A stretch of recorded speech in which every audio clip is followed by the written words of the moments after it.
Je m'appelle Goucho Kameni Estella, je suis camerounaise. En Belgique, je vis à Vilvoorde et je suis infirmière indépendante à titre principal depuis le mois de février. Je suis l'infirmière référente et l'infirmière responsable aussi de la société de soins à domicile Greenwich Care. En hommage à mon papa. Papa était professeur d'histoire géo, il aimait beaucoup insister sur le méridien de Greenwich. Alors du coup les élèves l'ont appelé Greenwich.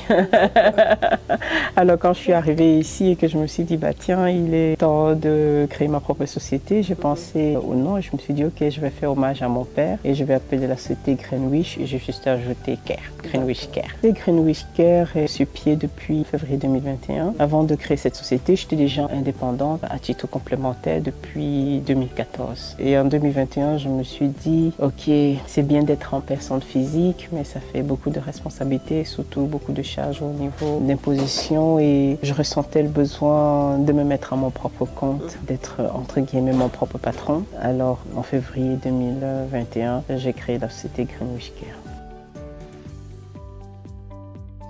Je suis arrivée ici le 6 novembre 2008. Je me rappelle encore de ce jour comme si c'était hier en fait. Parce que quand j'ai passé la porte de l'aéroport, c'était le froid qui m'a accueilli. Venant d'un pays très très chaud, c'était un peu compliqué. Donc au Cameroun, j'ai fait des études. J'ai eu une licence en lettres bilingues anglais-français. Et quand j'arrive ici, ben voilà, je décide de reprendre à zéro et je m'inscris à l'ENALUX. Je m'inscris en soins infirmiers là-bas. Donc j'ai fait tout mon parcours de bachelier en soins infirmiers en Belgique. C'est vraiment un parcours assez atypique parce qu'au début, ayant un background littéraire, je me dis ok, je viens retrouver la famille, je m'inscris en soins infirmiers, juste le temps d'arriver ici et de faire quelque chose qui a vraiment trait à ce passé littéraire. Je me dis ok, je vais faire traduction. Je prends d'abord une inscription dans un infirmier parce que c'est celle que j'ai le plus facilement. Voilà, une fois en Belgique, je tombe amoureuse au fil du temps des soins parce que étant petite, j'avais toujours rêvé d'être dans une profession qui me permettait de prendre soin des autres. Au point où j'ai même voulu à un moment être religieuse parce que quand je voyais Mère Teresa à la télévision qui allait dans les bidonvilles s'occuper des gens, je me disais ah, pour s'occuper des gens comme ça, il faut être religieuse. Alors j'ai dit à papa, je vais aller dans les camps de vocation parce que je vais être religieuse pour prendre soin des gens. Et après il me dit, en troisième, il dit ma fille, tu sais, pour prendre soin des gens, on n'a pas forcément besoin d'être religieuse. Alors j'ai dévie et puis quand j'arrive ici, vraiment tout se met en place et je retombe dans cet amour de jeune fille, d'un métier qui me permet d'être aux côtés des autres, qui me permet de mettre en exergue mon empathie, qui me permet souvent entre la compétence technique qui doit être là et l'empathie qui est cette capacité à se mettre à la place des autres. Souvent juste par le biais d'un petit sourire, on arrive à égayer les gens et je me dis bah tiens, c'est ce qu'il me faut. Ça n'arrive pas aussi facilement comme ça au début, vu que quand je faisais mes études, je faisais un shift de nuit. Quand j'ai fini mes études, je continuais avec mon shift de nuit. Donc c'est une semaine de boulot et une semaine de repos. Et pendant cette autre semaine de repos, bon voilà, je n'ai rien à faire. Et j'ai une amie qui me dit, tiens Estella, qu'est-ce que tu fais pendant ta semaine de repos? Je lui dis rien. Et elle me dit, écoute, à Liège, à l'époque, je vivais à Namur, je travaillais à Bruxelles et cette collègue était infirmière, mais elle travaillait la journée, elle s'appelle Charlotte et je lui rends hommage aussi avec ça parce que c'est elle qui m'a, d'une manière ou d'une autre, encouragée à être ce que je suis dans le domaine des soins à domicile aujourd'hui. Elle me dit, allez, viens à Liège avec moi, tu vas m'aider. On a une grande société de soins à domicile, on est en manque. Donc au début, je commence parce que je veux l'aider. C'est comme ça que je commence, d'abord pour l'aider. Et après, je m'installe à Bruxelles. Je me dis, c'est quand même assez éprouvant de travailler de nuit, de faire des trajets jusqu'à Liège. Mais entre-temps, je suis tombée amoureuse des soins à domicile. Et qui, d'un autre côté, me rappelle mon papa qui, entre-temps,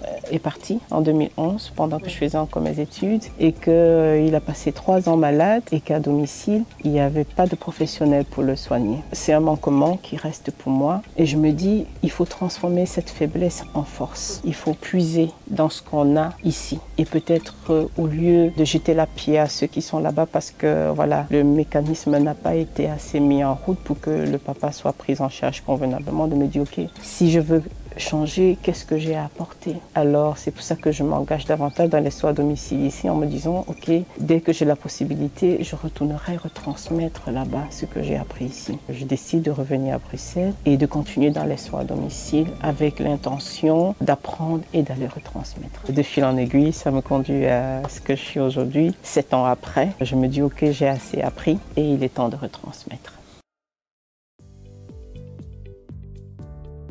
Une des difficultés des entrepreneurs en général, ce sont les charges. Les charges, les impôts, et les cotisations sociales, tout ce qui va avec. En fait, c'est qu'après 7 ans de soins à domicile en personne physique, on ne se rend pas compte. L'État refait ses calculs et on reçoit une note très salée. Je n'ai pas honte de le dire ou je n'ai pas peur de le dire. J'ai reçu la somme de 45 000 € d'impôts à payer.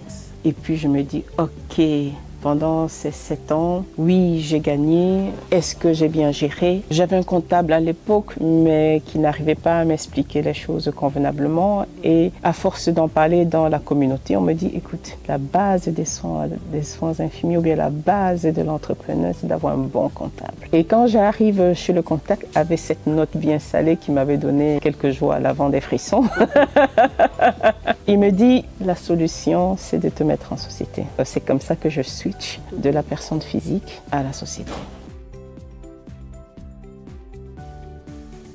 Non, j'étais bien entourée. Grâce à mon comptable, les procédures administratives ont été mises en route avec le secrétariat social. On met en place un programme où je suis suivie tous les 3 mois, où on voit mes entrées, on voit ce que je dois déverser aux impôts et on ajuste tout selon ce qu'il faut. Je dois dire que c'est un mécanisme qui ne m'a pas beaucoup coûté, en tout cas sur le plan énergétique, parce que le comptable a tout fait. Il fallait juste que je continue après dans les soins. Donc ce n'est que la forme administrative qui a changé en fait. Et dans les soins, c'était pareil. Quand je me mets en société, je suis quand même encore dans un statut d'indépendant complémentaire. Ce qui est assez difficile parce que avec les patients que j'ai déjà, ils sont assez satisfaits et le travail de bouche à oreille fait que la patientèle augmente. Et que travaillant de nuit, je ne sais plus arriver chez les patients à 6 heures parce que j'ai des enfants en situation de handicap qui doivent aller à l'école, qui doivent être prêts pour 6h30 et que moi je finis ma nuit à 7 heures. Beaucoup de soignants ne sont pas souvent disposés à cette heure-là pour aller chez les patients. Donc je décide en début de cette année, en début 2024, de quitter mon emploi de salarié et d'être vraiment indépendante en titre principal. C'est vraiment la seule contrainte que la société m'a poussée à prendre, mais qui était une contrainte bénéfique en fait, parce que je pouvais maintenant donner la place qu'il fallait à tous mes patients, parce qu'il y avait des patients que je ne pouvais pas soigner, que je devais confier, et malheureusement, étant quelqu'un qui est toujours à la recherche de la perfection et qui est difficile à déléguer, je voulais le faire moi-même, en tout cas dans un premier temps. Parce que quand on veut grandir, on apprend à déléguer. De 6h normalement à 14h et de 17h30 à 19h30, voire souvent 20h. Au fil du temps, on a des patients qui demandent à être coucher beaucoup plus tard. Donc il y a des jours où je rentre chez moi à 21h30, souvent 22h quand il y a des soucis de circulation ou quand il y a un patient qui ne se sent pas bien. Je suis déjà arrivée chez moi à 23h. Vie privée, il n'y a pas trop de mouvement, donc je n'ai pas à me plaindre. C'est là que vient l'une des difficultés, on me traite de carriériste, mais bon, j'assume. Je ne suis pas mariée, je n'ai pas d'enfant, donc du coup, je n'ai pas beaucoup de difficultés à ce niveau. Les gens que je côtoie comprennent que c'est important pour moi de soigner. C'est là où le besoin se fait sentir. Et moi, je dis toujours, ceux qui ont besoin de moi, je suis là. Tant que c'est dans ma zone de travail, et même souvent quand ce n'est pas dans ma zone de travail et qu'il y a urgence et que je ne sais trouver personne pour intervenir et que je suis disponible, je le fais en donnant la possibilité aux patients de recontacter quelqu'un par la suite. Pour qu'une société fonctionne et qu'elle soit pérenne, il faut mettre en route des mécanismes pour avoir de la patientèle. J'ai commencé par l'ouverture ou bien la création, la mise sur pied d'un site internet qui fonctionne assez bien. Quand vous allez sur Google, quand c'est à vive voix, je suis vraiment le premier résultat. Et c'est qui donne la possibilité aux gens de me contacter en fait. En dehors de ça, on approche les médecins traitants, on approche les assistants sociaux et souvent aussi, il y a la patientèle qui grandit de bouche à oreille par un patient qui est satisfait et dit « Ah, l'infirmière là m'a bien soigné ». Alors je vais te donner son contact et c'est comme ça que ça grandit. sans aucune hésitation, je vais dire le respect. Je ne veux pas dénigrer la société dans laquelle on vit. Je vais faire un parallèle en disant, chez nous en Afrique, ce sont les personnes âgées qui ont la sagesse. C'est eux qui prennent les décisions pour les mariages. C'est vers eux qu'on va se ressourcer quand on a des choix difficiles à faire. On estime qu'ils ont vécu plus longtemps que nous et qu'ils ont l'expérience qu'il faut. Ici, c'est un peu le contraire. Quand les parents sont un peu plus âgés, il n'y a plus beaucoup de cadres pour rester près d'eux. On les met en maison de repos, souvent dû à des conditions professionnelles. Mais chez nous, on les garde avec nous au maximum parce qu'ils sont patriarches, nos références. C'est ce que je transmets ici. Je pense que c'est ça qui apporte une valeur sûre à mon travail.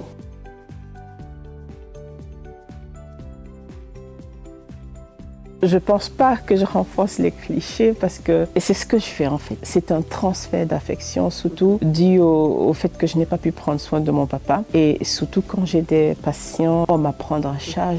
J'aime bien les raser parce que je me dis, ok, j'aurais fait ça pour mon père en fait. C'est ce que j'aime faire. Pas seulement parce que je projette l'image de mon père, mais parce que voilà, c'est ce qu'on fait. C'est ce qu'on nous a appris à faire. De tenir la main des autres et de prendre soin des autres. Je dois mentionner que quand j'étais au Cameroun, j'ai quitté mes parents pour aller m'occuper de mes grands-parents. Donc j'ai vécu avec mes grands-parents pendant 3 ans parce qu'ils étaient partis de la ville pour venir au village et qu'il y avait besoin de quelqu'un pour aller puiser de l'eau, pour savoir s'ils avaient bien dormi, pour savoir s'ils avaient pris leurs médicaments. Donc ici, ça a été un peu la continuité de ce que j'avais déjà fait pendant 3 ans avec mes grands-parents. C'est un rôle dans lequel je me sens très à l'aise. Ce que je veux retransmettre là-bas, c'est les soins à domicile. Ce n'est pas quelque chose qui est répandu, pourtant ça apporterait beaucoup de bien à des familles. Je reviens du Cameroun où je suis allée à domicile visiter 3 patients, parmi lesquels un qui avait une hémiplégie, qui a eu un AVC. Et après, il faut rentrer à domicile et on ne va pas rester éternellement à l'hôpital. Là-bas, les fils sont obligés de réorganiser leur vie privée, de réorganiser leur vie professionnelle pour eux-mêmes donner les soins à leur papa. Je trouve que déjà, c'est un sacrifice énorme parce que même si on le fait de bon cœur, on a quand même beaucoup de privations autour. Le premier fils, le matin, il reste à la maison, il doit laver lui-même son père. Et on sait que la question de l'intimité en Afrique est très importante. C'est souvent une source de malédiction dans certaines tribus que de voir l'intimité de ses parents. Mais ici, ce n'est pas souhaité, donc du coup, la famille n'a pas le choix. C'est le fils qui doit dire à sa femme, écoute, moi je reste avec mon père toute la semaine, je ne rentre que le soir parce que lui il s'occupe de son père le matin. Et le deuxième fils vient le soir le langer parce qu'il est incontinent, le papa, et le mettre au lit. Pourtant, s'il y avait une infirmière qui venait le matin, qui faisait le soin, il y avait une garde malade qui restait avec le papa la journée. Non seulement ça ferait un timing dégagé pour les enfants, et de deux, ce seraient des professionnels. Parce que quand on sait qu'on a eu un AVC, on est à risque de faire des récidives. Et il faut qu'il y ait tout le temps un professionnel qui soit là pour prendre la tension, pour vérifier les constantes du malade, de l'observer, de voir les signes annonciateurs et de prendre les mesures qu'il faut. C'est tous des paramètres à prendre en considération, mais que les familles n'ont pas ces leviers-là en main. C'est d'avoir pu honorer mon père à travers mes 2 sociétés. Parce que je suis toujours très fière de dire que Greenwich Care, c'est un hommage à mon père. Et c'était un homme qui aimait la discipline, qui aimait le travail, qui aimait les autres. Déjà, on était 7 enfants, mais on était 12 à la maison. C'était un rassembleur et j'ai déjà ma petite équipe que je rassemble. On forme déjà une petite famille. J'ai des patients que je soigne depuis 7 ans. On forme une petite famille aussi. J'essaye à chaque fois de mettre en pratique cette honnêteté qui nous a retransmis, cette loyauté, ces valeurs chrétiennes, d'aimer son prochain comme soi-même.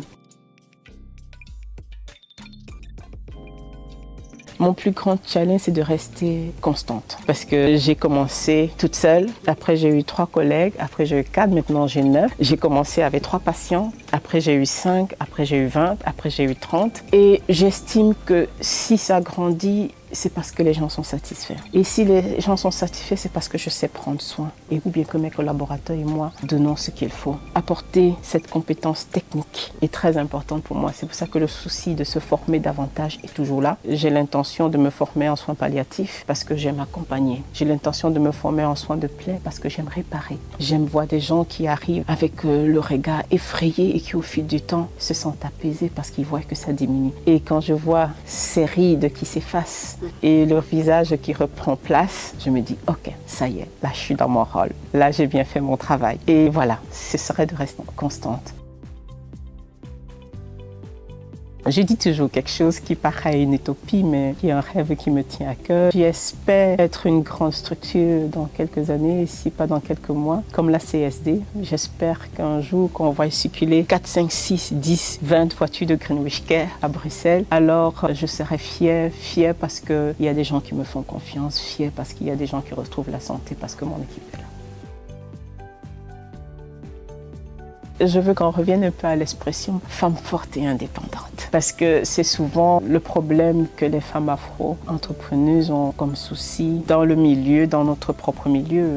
Quand on voit une femme qui prend des initiatives, j'ai envie de dire que sur le plan privé, ça peut causer d'énormes soucis. Je prends mon exemple, on m'a déjà dit « Ah, toi, est-ce qu'on va te parler, tu vas écouter? N'est-ce pas, tu es une femme forte? N'est-ce pas, tu es une femme indépendante? Est-ce que les femmes comme vous écoutez encore les hommes ?» Ça crée souvent un complexe qui alimente les stéréotypes des femmes qui sont orgueilleuses, qui n'ont besoin de personne, qui ont sale caractère, qui ne sont pas soumises. J'allais oublier ça. C'est souvent difficile et je pense qu'aujourd'hui, dans la communauté, on devrait, au lieu de vilipender ces femmes-là qui ont besoin de se réaliser à travers les compétences qu'elles ont, parce que c'est aussi ça, se réaliser.